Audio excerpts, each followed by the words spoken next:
Hi, we're live here at CSDT with Shannon, Kelly, and Richard. We're just going to give everyone just a minute to join us and join in. And in the meantime, let us know where you're from because we love to see how far reaching everyone who's tuning in is. I'll start. I'm Shannon, and I'm here in our offices in Celebration, Florida. And I see there's Rainer, who's from the Czech Republic. Hi, Rainer. We got your question. And Matthew Sim from Singapore. And Kelly, do you see some people coming in? Well, hello, I'm Kelly, tuning in from also sunny Celebration, Florida. I see we have Deb here from Roanoke, Virginia. Wow, classy. Rich, do you see anyone? If you'd like, I can send you. Oh, Linnea from Lima, Peru. We know Linnea. And Matt Chin from Taiwan. And Rue from Wisconsin. Adriana. Hi, Adriana from here in Celebration. From very far Celebration, Florida. Oh, this is awesome. And Catherine. Hi, Catherine Rattel. And Lisa. Hi from Portugal. Awesome. Well, it's great to see so many people, or a few folks online already. I think we're ready to get started. I'm Shannon Hofen, the director for the Center for Self-Determination Theory, which is a nonprofit. Thank you, Kelly. It's a nonprofit organization created to advance SDT by disseminating the philosophy, research, and practices of SDT. That is our mission. It's also responsible for bringing this live program to you today. And the person who is directing and producing this is our program coordinator, Kelly. And Kelly, will you introduce yourself? Yeah. Hello, my name is Kelly. I work here with the Center for Self-Determination Theory. Today is our first ever virtual live Q&A. We have had live Q&As before, but we, due to social distancing and our current times, we're all virtual, safe at our own little cubes. So today, the way it's going to go down is we've had some pre-submitted questions via our social media posts, if some of you have been following along. So people have commented their questions based on our topic for today, relationships and parenting.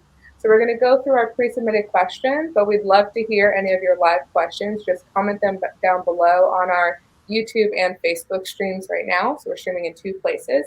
And we'd love to see what kind of questions you've got. Great. Awesome. Thanks, Kelly. And of course, we're joined with Richard Ryan, who is in Rochester. Hi, good morning, Richard. Good morning, Shannon. Nice to be in the same time zone as you and Kelly at the, for this particular broadcast. That's why we can do this one live, unlike our previous ones where right.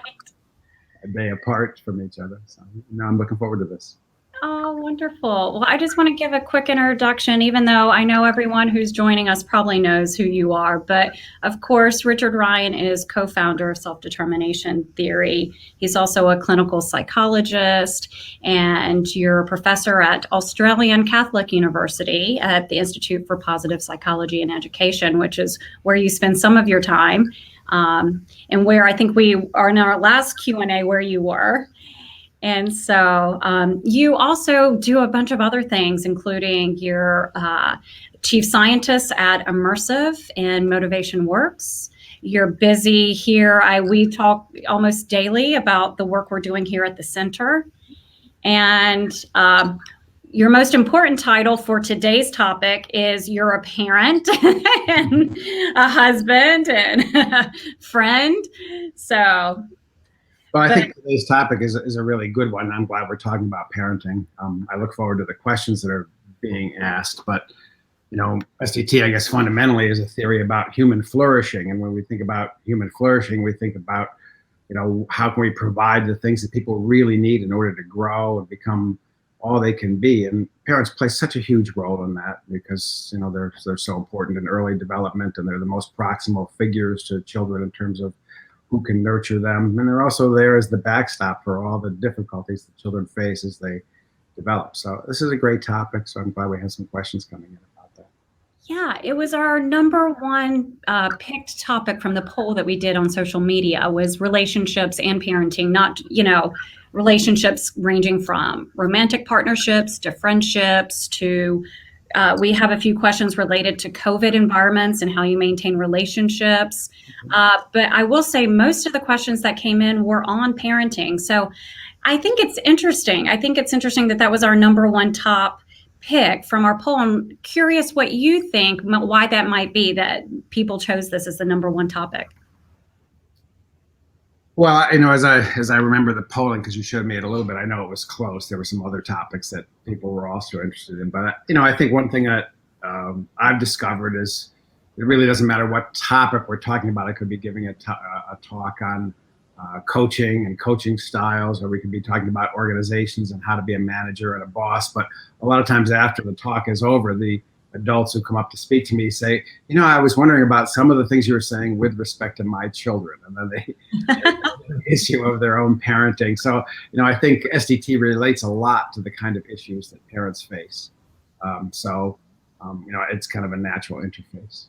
Yeah, that's my experience too, Richard, when, I've seen a lot of your talks, and what seems to resonate is people applying SDT and basic needs to their relationships and parenting. So I hope you're prepared because we got some questions. Shannon, I'm never prepared, but I do the best I can do. So my ears are open for questions. Oh, great. Well, we're going to go through some of the ones that were submitted to us ahead of time, and we're going to start with some parenting questions. Yeah, can I just say one thing quickly, which is, I appreciate that CSDT is trying to promote more live events and issues like this. And, part of the reason we're just doing an open and I call it informal Q&A is because we just don't have this kind of social context that we typically would have in the pre-COVID world. And so this is an informal dialogue. I think we hope to put on some formal programs soon, but this is a nice way for, I think, us to connect. So I appreciate everybody who's tuning in today and any questions that have been submitted. Yeah, and I see a lot of other people joining us from all over, and we didn't get a chance to acknowledge those people, but we are seeing them, and it's really nice to even connect, even if I don't, I'm not saying or we're commenting on each and every person. It's really nice. And I feel like I'm kind of connected with the people, following CSDT and what we're up to. So great. All right, let's go ahead and get started. I'll see what I can do. All right. First question is, traditional parenting advice tells us to manage behavior with rewards and consequences. That kids lack motivation is often the theory behind non-compliance. What is SDT thinking on self-deficit versus motivation deficit? Are there certain ages developmentally when kids develop more intrinsic motivation? Is there a better question for parents to ask than, how can I get my kid to do X, Y, and Z? And this, I want to note that this is from Janine from Washington. Well, Janine, I like the question. I just saw it posted there for a minute. What it sounds like is, it begins with the assumption that parents have behavioral goals for their kids, and they're wondering, like, how can I get them there? And one assumption people make is oftentimes when kids aren't doing what parents want them to do, it's because they're not motivated. But there can be lots of reasons why kids are not compliant. It could be that they are not motivated because they don't even understand why they need to do something, or they haven't been given a good rationale. They could be unmotivated because they don't know how to do something, or they're afraid they don't know how to do something. They might not be motivated because they're embarrassed about something, or because there's some other handicap in the way of them getting to what they need to do. So the starting point of SDT is always find that out first before you try and be using rewards and punishments as a way of making your kids do something. We need to find out, well, what's the obstacle that's in the way? Mm-hmm. So SDT approaches always begin with, let's try and understand empathically what our child is facing when they're in a moment where they don't look motivated. And let's try and find out what the cause and the obstacle is in the way of that motivation. And that could, again, come back to maybe they don't really understand what the goal is here or why they need to do something. It could be because they really don't know how, and they need some help and some scaffolding and some guidance to do so. So we always begin with the internal frame of reference. And I think one of the problems with people who think that motivation is always the issue, is that they pull out the carrot and the sticks right away. They pull out the rewards and punishments because the assumption is it's a motivational problem. And a good deal of the time, that is not the issue. It's not that kids are not motivated. It's that there's something else in the way. And if you don't diagnose that, all the rewards and punishments in the world won't overcome the obstacles. So part of the reason for taking the frame of reference of children is to better diagnose what's in the way so that we can actually then do some constructive problem solving. I hope that addresses the question. Yeah, I think so. I just want to go a little on the same topic around COVID. I do think that from my own experience as a parent, it's a little hard and challenging these days to get kids motivated because they're in home or they're learning virtually and all of those things. So I just want to say that, as I think that's a really good point that you just made, Rich. Yeah, no, I think parents are facing a lot of different challenges in the COVID era, particularly parents who are homeschooling. They're finding out some of the, by the way, the challenges that their children face on an everyday basis. And they're also finding out why their kids might be unmotivated for some of the work when parents actually get to see the work that's demanded of children in school. So hopefully that breeds some empathy. Right. Well, we have several questions and I see more popping in. So I want to jump to the next one. This is from Lada from Russia. Is it possible for parents to keep healthy balance between child's autonomy support and providing safety? How, especially in adolescence? Can you just post that briefly again? Balance between two. Okay, so thanks. I guess, first of all, I do want to begin with an acknowledgement of the difficulties of adolescence, which is, I think parents do worry about adolescence. Your children are finding new independence and freedoms in the sense of releases from constraints, and that means that they're negotiating a world that does have dangers in it. I don't think there's any parent who doesn't worry about their teen. When I think about balance between safety and autonomy support, though, I think there's something wrong about thinking that there's a balance there, because I can guarantee you this from the literature, which is parents who are more autonomy supportive have kids who are safer because they have better internalized ideas about limits and safety from their parents. They're more responsive to rules and limitations that are out there, and they're more likely to be in a dialogue with their parents about places where there's concerns. So, the first thing I'd say, if there's concerns about safety, it's especially important to become more autonomy supportive, because you're going to be in a better position to be able to work with your growing adolescent to negotiate the dangers of the world that's out there. And why is that? Because parents who are autonomy supportive, before they go, telling their adolescent what to do or what not to do, they're first interested in the adolescent's perspective and helping them develop a perspective on what the challenges and the dangers are so that they can self-regulate when they're out in the world. Mm-hmm. One of the sad things about being a parent is you can't protect your child all the time. So they need to internalize some ideas about how to keep themselves safe. And that comes about through an autonomy supportive and reciprocal dialogue between parent and teenager. As our teenagers are getting older, they want the respect that comes from not being told what to do, but rather entering into a dialogue with people about what is the best things to do in a situation, what their perspective is, and how they can keep themselves safe. So, just as a concrete example, if my teenager were going to a party that night, I would want to ask them about the party and where it is and tell me about it. Of course, if we have a good relationship, they're willing to tell me and talk to me about some of those things.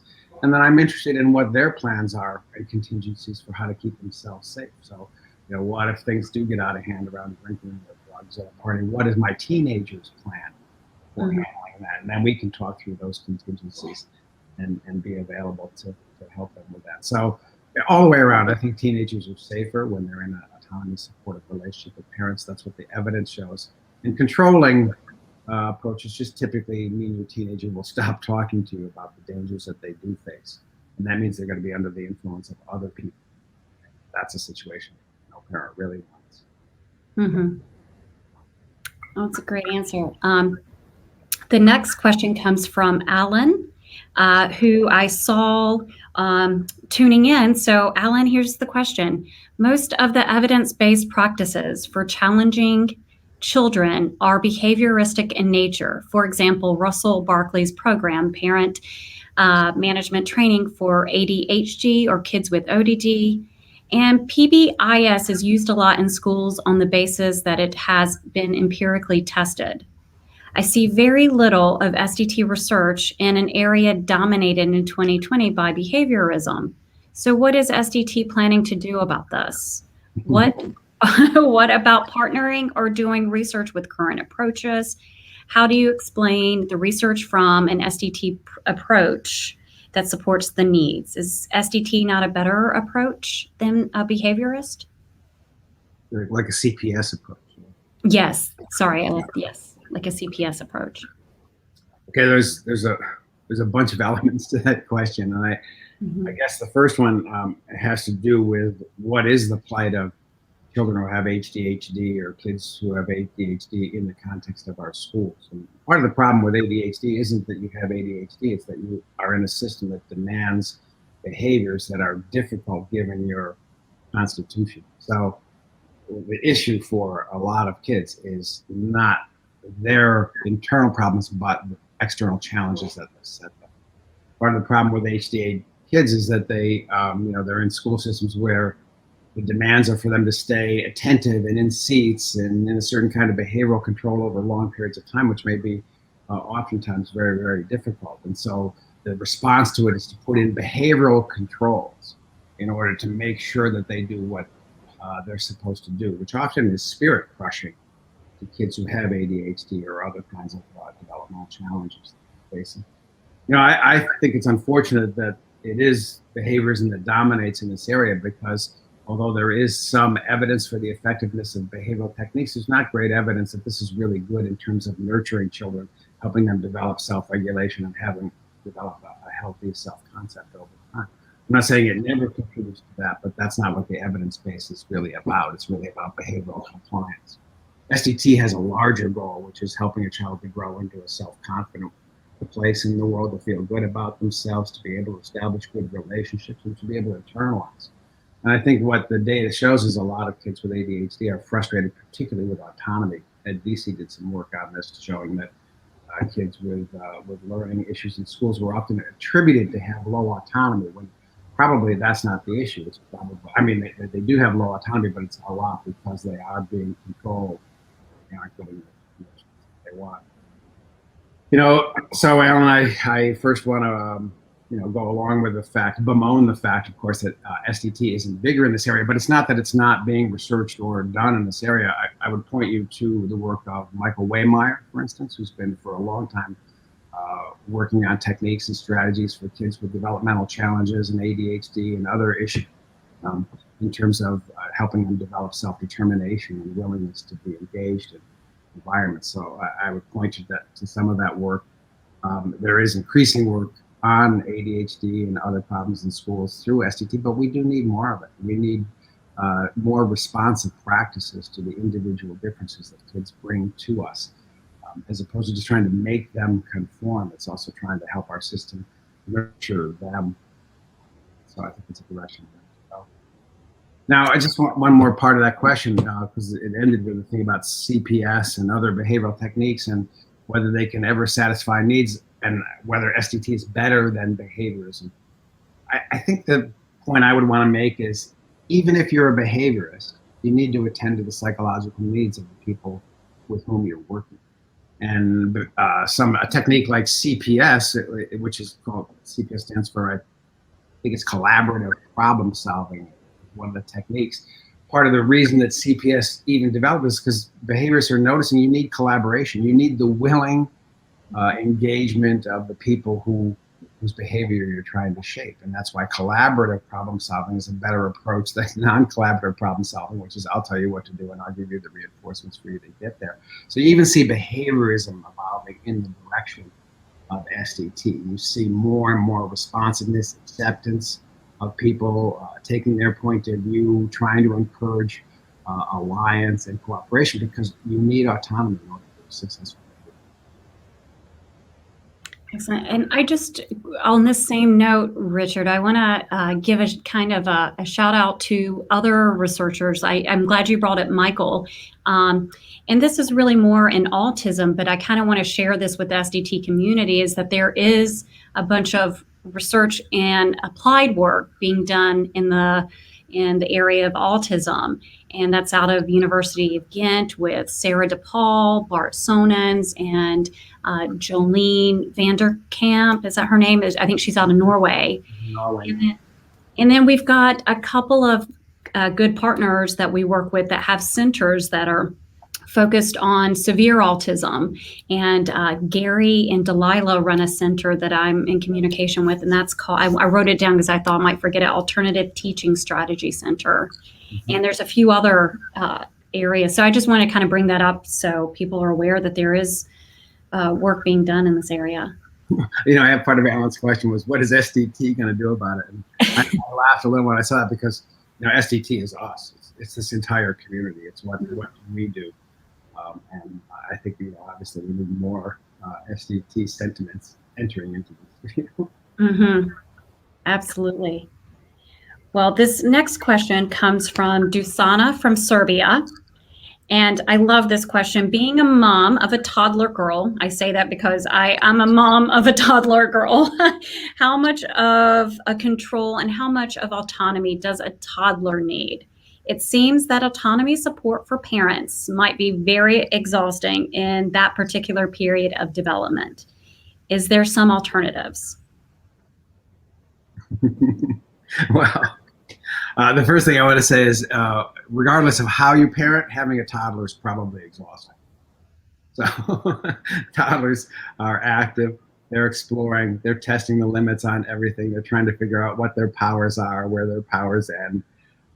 How loud their voice can be, how much they can stretch the limits. So, you know, it's part of the developmental tasks of toddlers is to exhaust parents.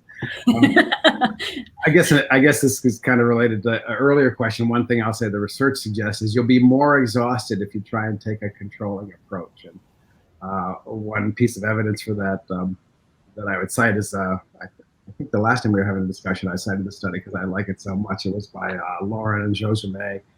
And they were looking at compliance in toddlers. And they compared autonomy-supportive parents, or parents who try to bring about compliance through autonomy-supportive techniques, and controlling parents at age 2. And then they followed up these kids at age 3.5. And what they found is that parents were autonomy-supportive age 2, they had more compliant children, willingly compliant children who are more willing to do what they requested at age 3.5. Mm-hmm. So I guess if you're thinking about exhaustion, you want to use techniques that are going to save you energy in the future. And I think autonomy support saves that energy. But, you know, more importantly, the reason we want to be autonomy supportive for toddlers is we're trying to help them internalize limits around the world as they struggle to see them. Toddlers want to learn the social rules. They want to discover what it is that they're supposed to do. They would like to be doing the things that they see going on around them. So they're actively wanting to learn. So we want to support that.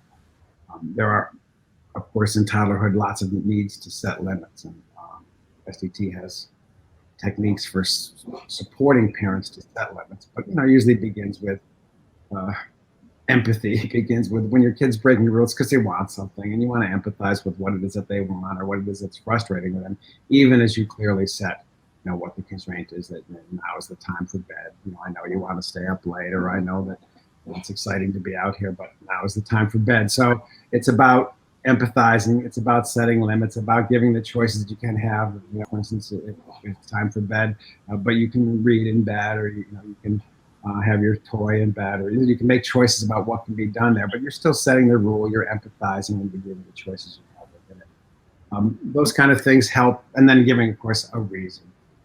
Always for why we're making a demand that a kid may not want to comply with. And the part of the importance of the reason is that's helping them anchor and internalize something and have their own reasons for why they would comply. So autonomy support's really important in toddlerhood. There's a lot of great research going on in SDT about this kind of issue. And but, you know, mainly I just want to sympathize with anybody who has a toddler, including you, Shannon. It's a rough world. It's a rough. My kids are in their 30s, so we're well beyond that. Well, and I sympathize with toddler or any parents with toddlers too right now when we've had to be socially distancing and all of those kind of things, and doing, you know, learning indoors more. And It's not been easy. I sympathize with the parents and the kids. It hasn't been easy for adults to internalize social distance. It hasn't been easy for adults to internalize issues about hygiene. So we shouldn't be surprised that our toddlers also struggle. Mm-hmm. Well, I'm going to get to the next question from Uske, who is in New York. Uske is here in Rochester, New York. She is. Sometimes parents are so overwhelmed with what is going wrong with their children. They focus on behavioral or emotional problems and assume that these happen suddenly, or claim that the child was always like that. As SDT researchers and practitioners, we know that is never all of a sudden or out of a blue, but due to need frustrating parenting practices. What would be the best approach to motivate those parents to take responsibility for adopting new relational approaches with their kids? Well,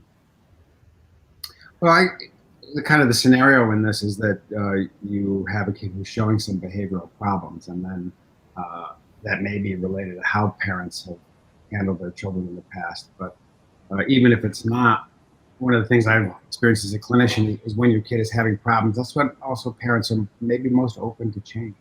Mm-hmm. They are interested in trying to do the things that can help their kids. That's why they've come to see you, for instance, as a practitioner. So it's a ripe time for helping them experiment with some new ways of interacting with their children. And one of the things I found is that if I can help people be curious about trying some new ways of interacting with their children, and then come back and talk about it, they find the satisfactions that come with taking that moment to, instead of judging your child, to hear what they had to say, or when your kid has a problem, instead of first telling them, oh, it's not that big a deal, to first hear them out and let them have the drama that they want to have. And that through that listening, you find that you have a more satisfying interaction. And parents come back and say, gee, that really worked well. It's amazing. We had a good talk about that. And so they find that when they start to use the techniques that we're supporting in SDT, they actually work.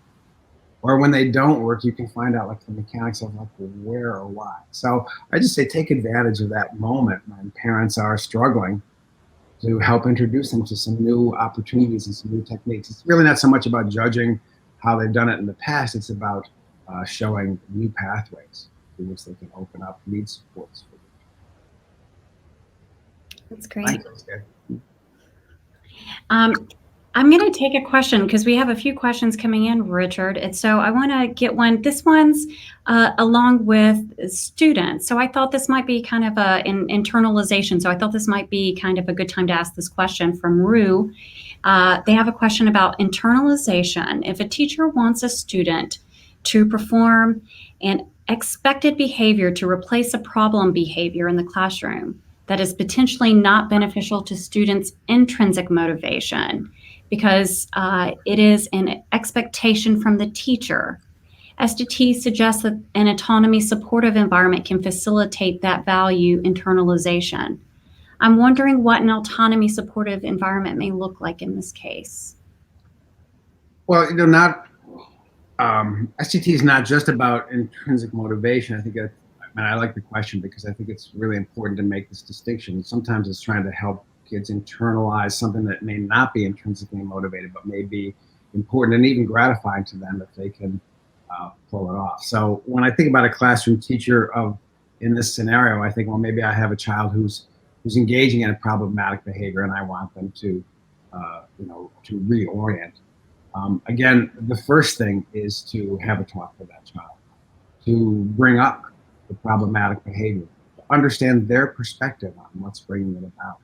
Try and see if you can help them with their perceived causes of why they're doing those things, and give them choices about alternative behaviors. So again, it comes back to this general set of principles around limit setting, which is first empathize, then be clear about what's required, then provide choices around the ways in which we can manage those things and alternative outlets. I think these things are really important as part of the strategy. And then providing feedback when things go well, to make sure that you acknowledge the efforts that you see that child doing. So, I think teachers are really, really important because they're helping children to know what is the appropriate behavior to have in classrooms, what's really required, but they're also empathically trying to help that child find their pathway there without losing the respect, without being humiliated, without feeling punished, without feeling alienated, but instead to feel on board, connected, and attached to somebody who's trying to help them find their right way through. So I think there are ways to do so. I don't think they take more time than being controlling, because this seems to be the theme today, but I want to go back to you can maybe control a child in the moment through a kind of humiliating or a publicly controlling thing, but then you're going to find so many backfiring sequelae to that, things that will happen afterwards that will cost you more time. So I think it's worth taking the time to understand an individual child's perspective, help them find a new behavior, and keep working with them on it, because it's not always that it happens all at once. Mm-hmm. Well, I'm going to get to this next question from Jacob from the U.S. Albert Bandura writes that to make their way successfully through a complex world of challenges, people have to anticipate the probable effects of different events and courses of action. This idea seems consistent with how SDT characterizes autonomy support, since informed decisions are likely to be more autonomous decisions. But this claim also uses the phrasing have to. How might parents approach helping their children anticipate consequences of their actions in an autonomy-supportive way, given linguistic structures that often bear resemblance to psychological control? Thanks. I'm just taking a minute to absorb the question here. Well, it sounds like the first thing is that there are demands that we need to make of children. There are things that they need to do. There are things that have to be done. So these are kind of structures in the world that sometimes we're informing children about. We also use these same words, have to, should, and need, in other ways that are very psychologically controlling, like you must do this thing versus this is a thing that must be done. And you notice that there's a difference in that locution. This is the thing that must be done. It's just saying it in person, is saying for all of us, this is the rule. Whereas saying you need to do this thing, that means I'm telling you what to do and I'm controlling you. So you see in the child developmental literature, some work on this issue of locution or how people word things that make them less controlling. But I want to go to kind of more fundamental thing. I don't think we need to be that careful about the particular words we use if we have the right intent. Because I think people understand our intent. Our children, our students understand our intent. When we say, oh, this needs to be done, they will not take it as controlling if I'm saying it in a way that was really just pointing out the facts and then acknowledging how much effort this might take to accomplish it or whatever that might be. It's about what we intend when we're doing something. So if we're helping somebody, if we're giving somebody an instruction that's you need to do this and you should do this, and we're doing it because we're trying to pressure them into an outcome, it's going to be controlling. But if I'm informing them about this is the things that need to be done in order for this goal to be obtained, what's your perspective on that? I'm engaging in them in what's needed. I'm helping them find an autonomous route to that end. And so I wouldn't get too caught up in the particular words. I would get caught up a lot in what's our intention, and we're trying to motivate somebody else, we're trying to make them do something, realize what the circumstances. So some of those words are really structured. I want to go to one other thing, is even tone of voice will matter in this. And this is some really cool work that Netta Weinstein and other colleagues have done recently, just showing that a controlling tone of voice with the same words will have a different impact on the motivation of the recipient of that. In SDT, we call that functional significance. We say that our communications have a different meaning or functional significance to people. When we intend to control them, usually the meaning that comes across is they're trying to control me. So I think pay attention to what your motives are. Mm-hmm. I think that's a great point, and thanks for bringing in the tone. I always find that work, this is kind of new work by Netta and colleagues, that's really interesting. So it's not necessarily the words you use. Right.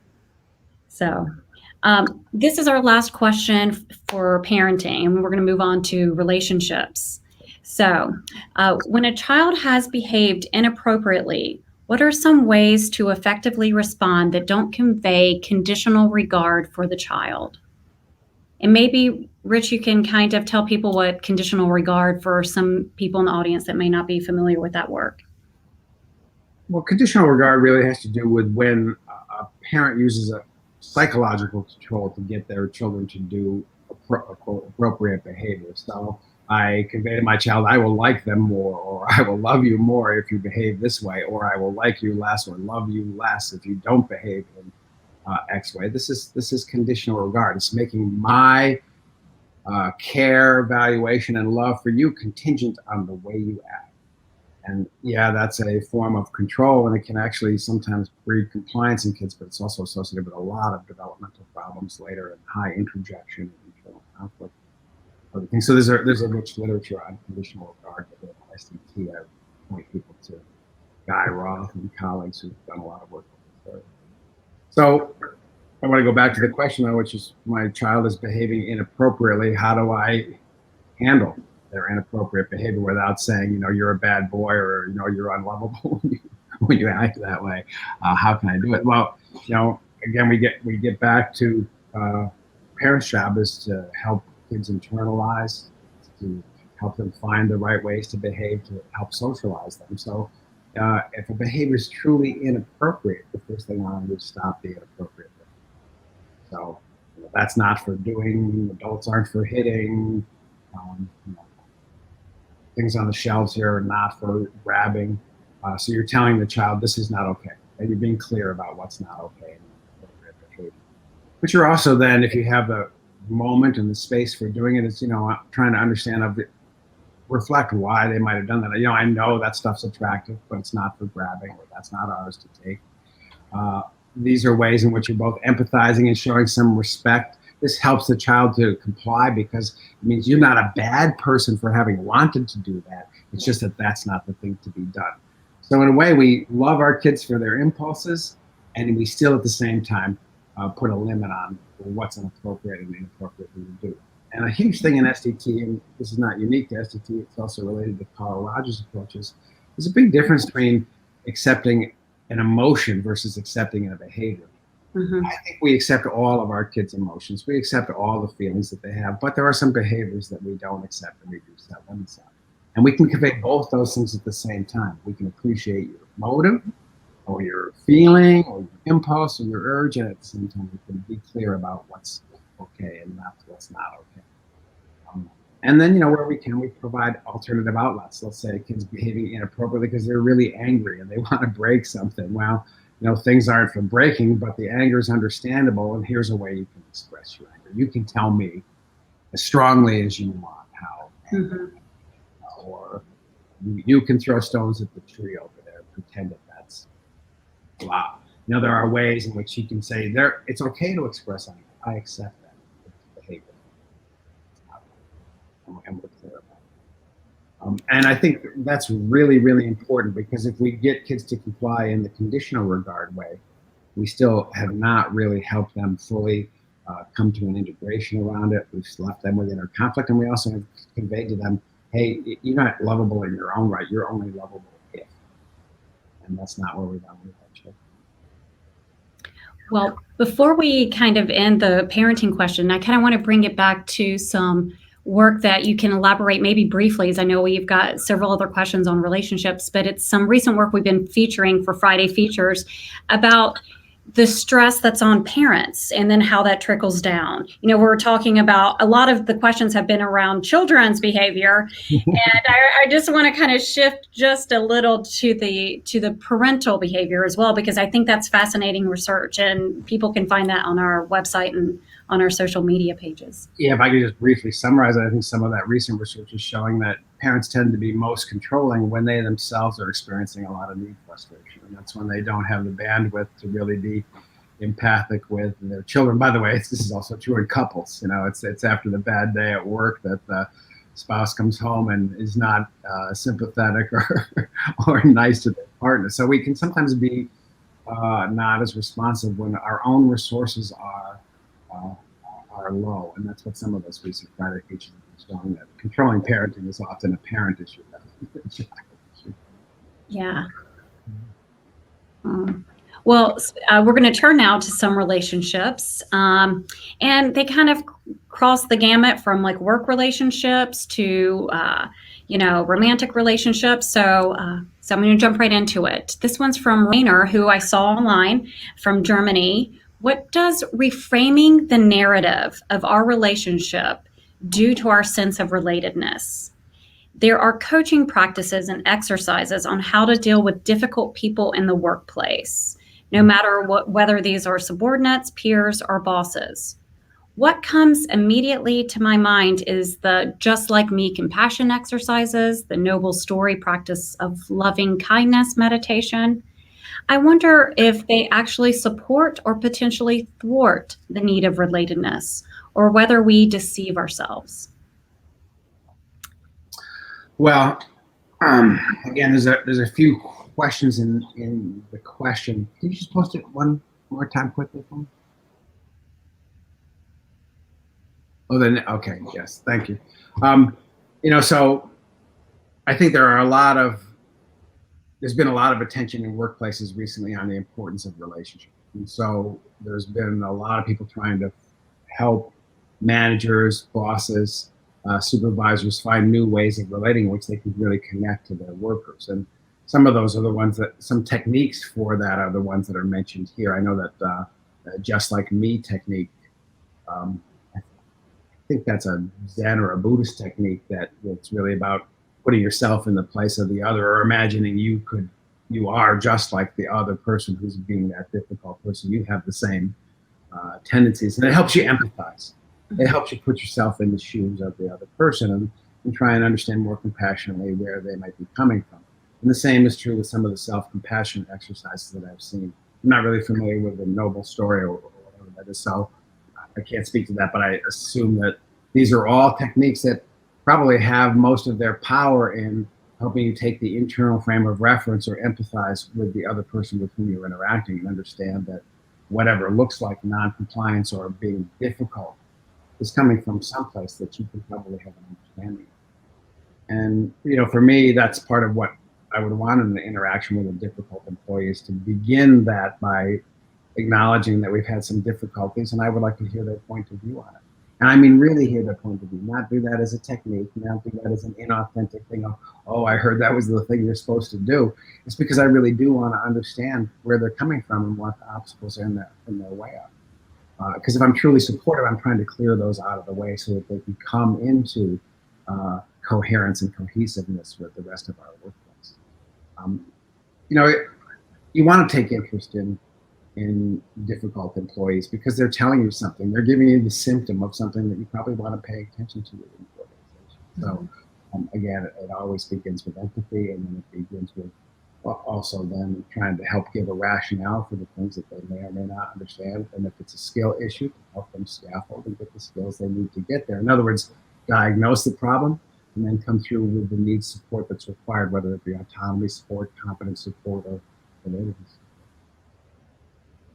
I think that answers the question of whether it feels authentic, right, Richard? Of it coming across as either people are going to internalize that as, oh, my need for relatedness is being satisfied or being thwarted, right? Because I just kind of want to get to the end part of it. I guess a piece to me is, even in SCT, we have things that we call techniques, but you don't do a technique unless you actually really believe in what the aim is. And the aim of SCT is to help that person flourish, help them come to a willing engagement in what they need to be doing. And that's an authentic pursuit that we're engaged in. It doesn't have to be just a fake thing to get to an outcome. It's not just about getting compliance. It's about really having that communication that brings us into a cohesive organization. I don't like techniques as they're done to manipulate people. So even SDT can be used in a manipulative way, and then it will come across as controlling, and then it will backfire. So, yeah, I think that's... Authenticity is huge, and people sense it. Yeah. This question is another work relationship question. When an organization is trying to build a context that satisfies basic needs, there's often the comment that there are still a bunch of people showing resistance. Is it better to go on with the people who are showing positive outcomes and try to look at how their needs are evolving? Or should you put your energy in the people who are resistant and look at what's going wrong? Should a company invest in individual causes? Well, I think this is a great question. Corporate change or organizational change, if not a corporation, is often not easy. It means creating a new culture, and often that culture gets initiated top down. And that means people at the top of the culture really need to change their ways of interacting. But sometimes it's a bottom-up culture change, and that begin with an HR initiative that's really working on lower levels employees, and things need to bubble up. So organizational change can happen in some different directions. What's the question again? So whether you focus on the people who are doing well, yes. Yeah, versus people who might be more resistant. And so in the context of organizational change, this is where I was trying to go with that, is I think resistance is something you want to embrace. I think you want to hear out that resistance. So if I think there's a group of people who are resisting and I'm the manager who's trying to create that corporate change, I want to go find out what that's about. I'm interested. I'm curious about it. Not in a punitive way, not in a you better get on board, because, well, that's a culture. It's not the culture we're trying to create with STT. So if people are resisting, there's something that they're feeling threatened about. It's something that maybe they don't feel like they have the skills, or maybe they think it's going to go the wrong direction, or maybe they're afraid of some outcomes. I want to find out what those fears are, what those challenges are, what those things are, so I can support people to move through them. So this is also true in psychotherapy, by the way. Resistance is our friend. Resistance is speaking to us. We want to hear the resistance. As a manager, as a therapist, as a parent, you want to bring out the resistance, because otherwise you can't grapple with it. You can't problem solve around it. There can be no collaborative problem solving unless you've identified the problem. And that means go toward the resistance, go toward that thing. So that doesn't mean to neglect the people who are on board and thriving in your new initiative. Of course, they are thriving in it. They're probably already experiencing the benefit of it. And they'll get more of it the more the resistors are able to come on board. So value resistance, I guess, is the bottom line. Think of it as a friend as opposed to an enemy. It's not a threat. It's part of the discovery of a change process. And Richard, I think this question is really just so pertinent right now to work organizations. And I know you're doing a lot of work in this area about organizations trying to pivot and, do things different in a COVID world, working remotely, et cetera. So can you I'm trying to get through the questions, but I just want to be sure we also get some of these things that might be of interest. Sure. I think, right now there's a big struggle with how to manage people remotely, for instance, because a lot of people are now either in a hybrid situation where they're part office or part workplace and part remote, or even people who generally work remotely, the way in which they're supervised has changed to be more driven by remote devices. And it's harder to connect around that. You miss some of the kind of everyday ongoing exchanges and opportunities for feedback. So one of the things I think about it, the management change in these really difficult times, is you have to be intentional in making contact with people. Whereas before, sometimes that could happen naturally in the context of a workplace. You have to intentionally make sure you're getting the pulse of where your workers are at all the time. That means you also need to intentionally make space for actually just social contact that's not evaluative. You also have to watch for too much micromanagement that can happen because of your fear about remote work, and try to make sure everybody's working. So, this is also a time, and we can't get into the weeds on this, but I would say management by objectives is a better approach than management through surveillance, because management by objectives holds people responsible for getting stuff done, but not in a moment-to-moment way trying to tell them how to do it. And that's going to give them more sense of autonomy and flexibility, and therefore more adaptability. I mean, there's so much to talk about in this realm that you've just pointed out, but I don't want to get off into the weeds on this. But there are a lot of new challenges for managers in the age of COVID, and I think it's not going to go away even when COVID's done. The workplace is changing, and management techniques are changing in corporate. It's about bringing people on board with your mission, not trying to force them to comply with your mission from the outside. Well, this next question is from Hans in the Netherlands, SDTs are widely applied to fields such as education, therapy, management, sports, health, etc. But it seems to me that looking at research as well as my observation in the Netherlands, it doesn't seem to be applied in the field of social work. Can you comment on that and maybe share some ideas? Well, did you say that this is Hans? Hans. So Hans, first of all, I can say I'm acutely aware of this because my wife is a social worker. She's a clinical social worker, and so we talk all the time about the dynamics in our professions. I will say that there is some representation of SDT within social work, although, as you point out, it's not pervasive. One person you might look to is Michael Dover, who's done some really nice essays on basic psychological need satisfaction and social work theory. And I do know that Sarah Swords, a friend of mine who's a social worker at University of Texas, says it's taught in some of the courses in social work at the University of Texas. So I think here and there we see smatterings of it, but it's certainly not the central theory that it has become in psychology.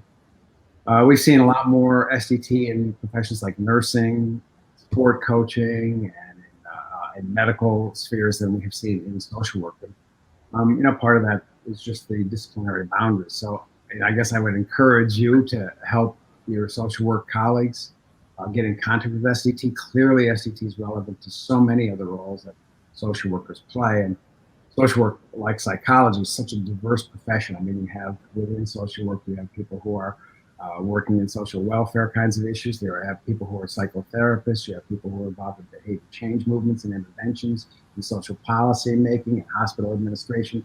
So social work's by no means one activity, but I think SDT is hugely relevant to that area of work, and hopefully Hans, you can help us promote it more with the social work. Great.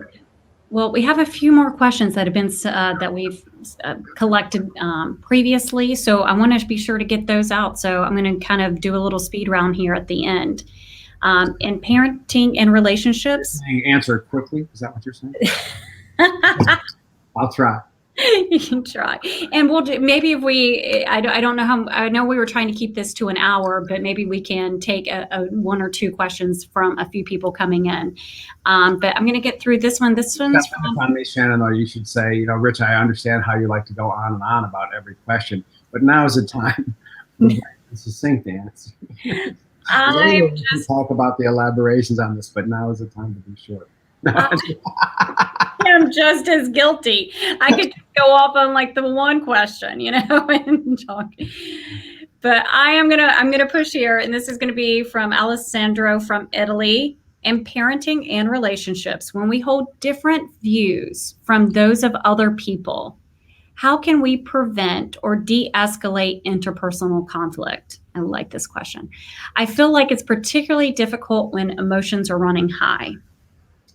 Oh, it is difficult. When we have different views from other people, we're often feeling either threatened by their point of view or really wanting to convince them of our point of view. So motivation runs high, conflict can run high. But when you look at how conflicts actually get resolved, it almost always begins with one person who takes the existential risk of trying to understand the other's point of view, really understand. Step back for a minute.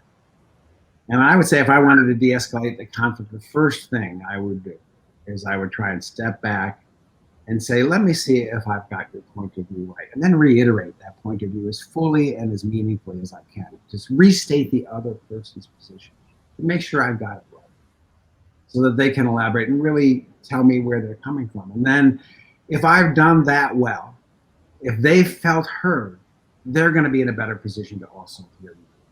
And this is how true dialogue begins. It's not by trying to tell people that they're wrong, or cut them off, or in some way humiliate them or shame them with their incompetence. It's really trying to understand where are they coming from and help them understand where you're coming from. And through that means, that's what human dialogue is about. We'll come to some higher synthesis. And we'll also experience in that we respect each other. So I think, even above and beyond the content argument that people have, coming away feeling, well, at least I was respected in that, and that person did understand me, that's going to go a long way to keeping communication. Great. This is a next question. It's about COVID-19. When health workers are using virtual methods of patient care versus physical visits, how do you think this impacts the average patient's sense of autonomy and feelings of need fulfillment with their care providers? I know there's a lot of discussion out there about whether a virtual context, like a virtual psychotherapy session, can in any way be as rich as a face-to-face session. I can tell you a bit of my own experience with this because I've been doing some sessions online, and of course I had a lot of experience with face-to-face sessions, which I think you can be very intimate in an online session. I think with an online session, you still get to see facial expressions, you still get to connect emotionally, you still get to hear out the issues that people have. So a lot of connectedness can happen even if you're not in the physical presence of them. And I think in some ways, and I say this kind of surprisingly, we've seen some very positive results from virtual connections over the advantages of face-to-face. And I'm just going to give you one example of that, but I'm involved in a project here, well, not here, in Australia, because now I'm here in the US, but in Australia, with people experiencing first episode psychosis. So this is a project that's operating out of Melbourne. And when COVID hit, they had to change the strategy of intervention from face-to-face to online. They've actually found higher satisfaction with the online context because they're easier to arrange. They're not as inconvenient. You don't have to bring a face-to-face person into your home and deal with all the kind of anxieties and self-consciousness associated with that. So they've actually seen more attendance at sessions and from the face-to-face. Plus, it costs less. You don't have to do the transportation. There's logistical advantages. So we can look for the positive side of the COVID changes that have happened here, which is we're learning how to use technologies to connect. And we can do that really well, and I think we can do that really well in counseling, psychotherapy, coaching. This is a great vehicle for talking to each other. I'm glad we're talking today.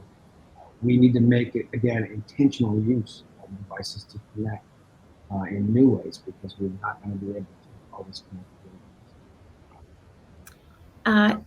This is a good point. And Debbie raised a question early on, and I don't have it, but I did try to take it in as it was coming in, but it's about friendships during COVID. So that's about patient care. Oh, here, thank you, Kelly. During COVID, it's been very difficult to maintain friendships that are important, missing the connections. How can we bridge the gap? Well, first, Debbie, I want to acknowledge the truth of what you say. I've been doing some, I wasn't really doing the research. I'm involved in some research that's being initiated by the Ghent group. Sophie and Martin and others who are in the Ghent group have doing a large-scale study of compliance with COVID-19 in Belgium. And one of the things they've seen is that compliance has been going down in the population in Belgium with social distancing and some of the prevention measures, particularly in young people, and particularly in young people who live alone, who don't have a partner with them. And it's a result of relatedness, frustration. So kind of confirming your point here, in the middle of COVID-19, a lot of people are feeling isolated. A lot of people are feeling like they're not connecting. A lot of people are feeling the frustration, the very basic need we all have for relatedness. And it's not, I can't in any way say it's not better to be with people physically. We love being with people physically. It's part of our nature. So this just gets us back to kind of an earlier point, which is we have to use the tools that we have now to connect as deeply as we can. And that means we need to be more intentional in our use of these tools, where before I could hang out with my friends and maybe over the couple of days that we're hanging out, a couple of intimate conversations happen in there. Now when I call them, I want to get to those things. I want to be more direct about getting to the things that I really need to talk about and express. So we need to make use of our electronic devices. We need to contact people more. We also need to think about the people in our lives who might be isolated, and how we might be able to help them out by contacting them. So I do think friendships are hurting in this time. That means we need to be more proactive in using the tools we have to connect with our friends, and then to have a real listening ear when we are so connected. Something happened to my screen here, so I'm trying to, there, getting back. Am I on? Well, we're right at the hour mark, and we've got one last question that was previously submitted, and maybe we can take one question. Murat's been awaiting. He's submitted his questions twice now, I see. Okay. But I'm going to ask, so maybe we can take a couple minutes. I'm not in a hurry, but let's. Okay, I just want to be sure if our audience is willing to bear with us. We're going to just take two more questions. So this one is from Trazik from the Netherlands. Do you know if someone in the world more use is made of SDT around the financial challenges of a lot of people? Well, it's interesting that this is brought up because it's a conversation we were just having this week. One person who I think would be good to contact, who's the person who asked this question? It's Trazik from the Netherlands. Trazik, you might contact Stefano Di Domenico. He's at the University of Toronto. He's initiating a program of research around people's motivation to deal with their own personal finances. And so he's on top of this literature very much. I think what we've been looking at a lot in SDT is how financial challenges have an impact on well-being through basic psychological needs. So there's been a lot of research showing that money can lead to happiness insofar as the money is used in ways that lead to greater need satisfaction, whereas money doesn't lead to happiness if it's simply about acquisition and materialism. I think also there's been research about income inequality and how income inequality in areas has a negative impact on well-being because it hurts people's feelings of psychological needs. Again, it interferes with their sense of relatedness to others and also has them feeling less competent and socially comparing and other kinds of issues. So there's a lot of good work on SDT about how money affects our well-being, but there's not a lot of good research in SDT about how people's motivation for dealing with money, for managing money, for thinking about retirement, for life planning. These are areas that haven't been investigated enough. I just, again, just to elaborate a little bit, at our work at Immersive, which is the company that I work with, Scott Rigby and others, we've done some work with financial planning companies to help motivate people to save for retirement. And one of the things we found is that when people focus on their intrinsic goals for retirement, they become more motivated to save money. That was something that the industry was really always focused on, trying to get people to think about their extrinsic goals, the stuff they could have in old age. But when you think instead about where you would like to be and the kind of activities you'd like to be doing, that's more incentive for actually saving for retirement.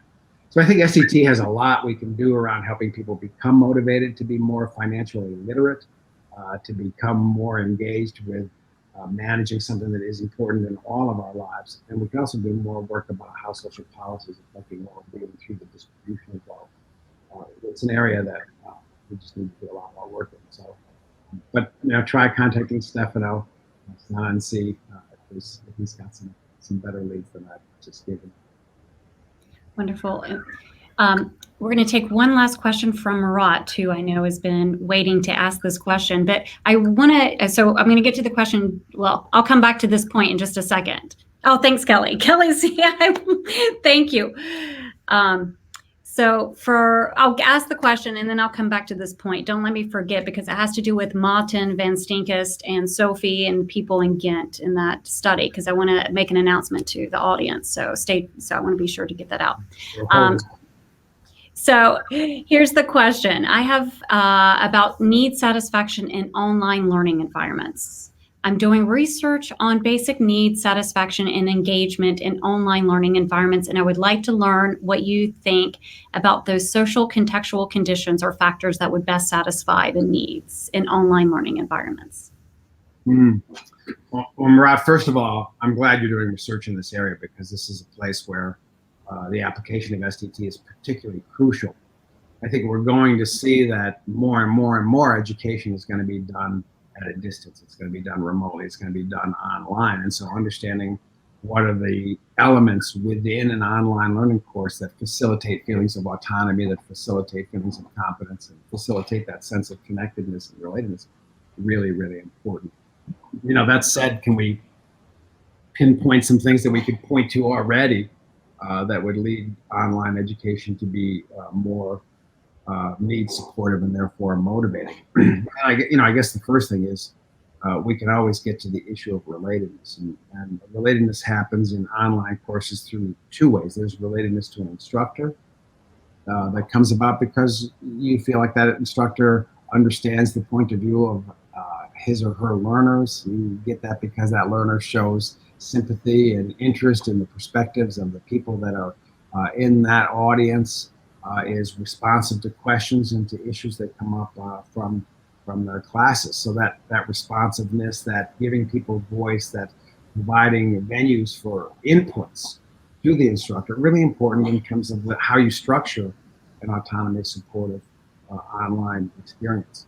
And that's also a way of conveying relatedness, that I care about the people that I know. So autonomy, support, and relatedness go hand in hand in the context of an online course.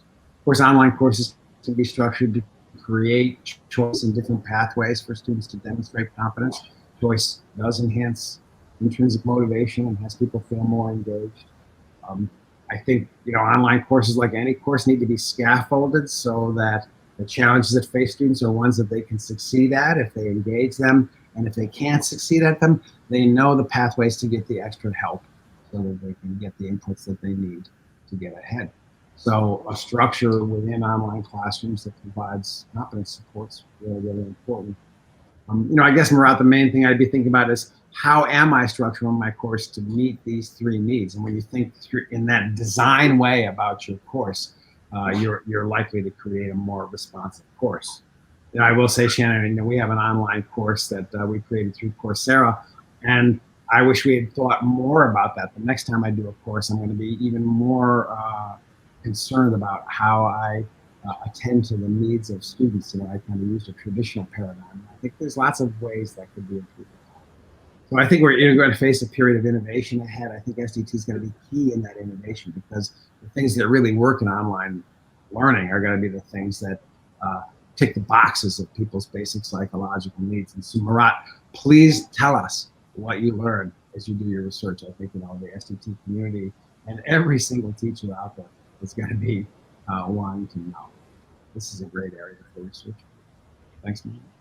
It is. And Molly Metz, who Richard Ryan, commented on this and said, I'm dealing with this too. Come hang with us in the Society for Teaching Psych groups. Lots of good strategies there, and I'm happy to brainstorm too. So that's Molly Metz, M-E-T-Z. So get a hold of her on the web, and I think she'll have lots of strategies. Yeah. I'm a big fan of Molly Metz. I know you are. And I want to just make one announcement. It had to do with the work you are doing with the Belgian group, the Ghent group, and some other scholars on COVID compliance and this big study that they're doing.